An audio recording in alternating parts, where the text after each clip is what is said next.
অত্যাধুনিক ড্রোন যুদ্ধের জন্য প্রস্তুত হয়েছে।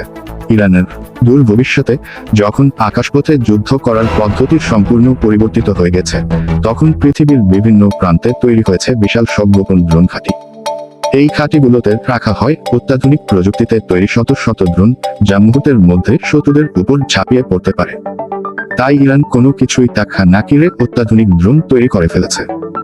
রাতের নীরবতা চারদিকে, শুধু মেশিনের হালকা গুঞ্জন শোনা যাচ্ছে। লম্বা সারিতে দাঁড়িয়ে থাকা ড্রোনগুলোর শরীর ধাতব আলোয় চকচক করছে।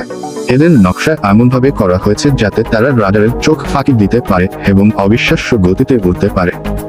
এই ঘাঁটির কর্মীরা, যারা দিনের পর দিন এই নীরব ঘাতক যন্ত্রগুলোর রক্ষণাবেক্ষণ করে, তারা জানে যে একদিন এই ড্রোনগুলোই হয়তো তাদের দেশের ভাগ্য নির্ধারণ করবে।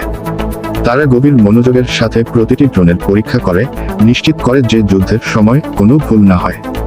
এর মধ্যে ইরান পরীক্ষা কিরে তাদের অত্যাধুনিক ড্রোন।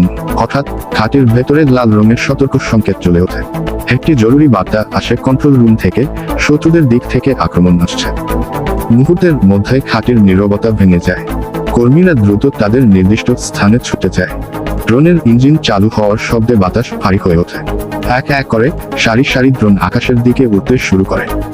তাদের ডানায় লাগানো আলোর রাতের আকাশকে আলোকিত করে তোলে। তারা যেন ঝাঁকেও উড়ন্ত শিকারী, যারা তাদের লক্ষ্যের দিকে দ্রুত এগিয়ে যাচ্ছে। তাই ইরান ইসরায়েলদের বোঝাতে চাইছে আমরা কতটা শক্তিশালী, যেখানে প্রযুক্তি আর যুদ্ধের ভয়াবহতা একাকার হয়ে গেছে। ইরানের IRGC মুখপাত্র ব্রিগেডিয়ার জেনারেল আলী মোহাম্মদ নাইনিকে ইরানের পক্ষ থেকে এমন ঘোষণা করা হয়েছিল যে তাদের সামরিক সক্ষমতা কেবল প্রতিরক্ষামূলক পর্যায়ে সীমাবদ্ধ থাকবে না, প্রয়োজন হলে তারা শত্রুদের মোকাবিলা করতেও প্রস্তুত থাকবে। এই ঘোষণার পরিপ্রেক্ষিতে জেনারেল নাইনি বলেছিলেন যে ইরান তাদের ক্ষেপণাস্ত্র শক্তি প্রদর্শন করেছে। শুধু একটু মাত্র দেখালাম, আমরা শক্তিশালী নতুন ক্ষেপণাস্ত্র ও ড্রোন তৈরি করে ফেলেছি এবং ইরানের যুদ্ধের জন্য সব প্রস্তুতি রেখেছে, যেন ইরানের উপর কেউই হামলা করলে প্রতিহত করতে পারে। BD news.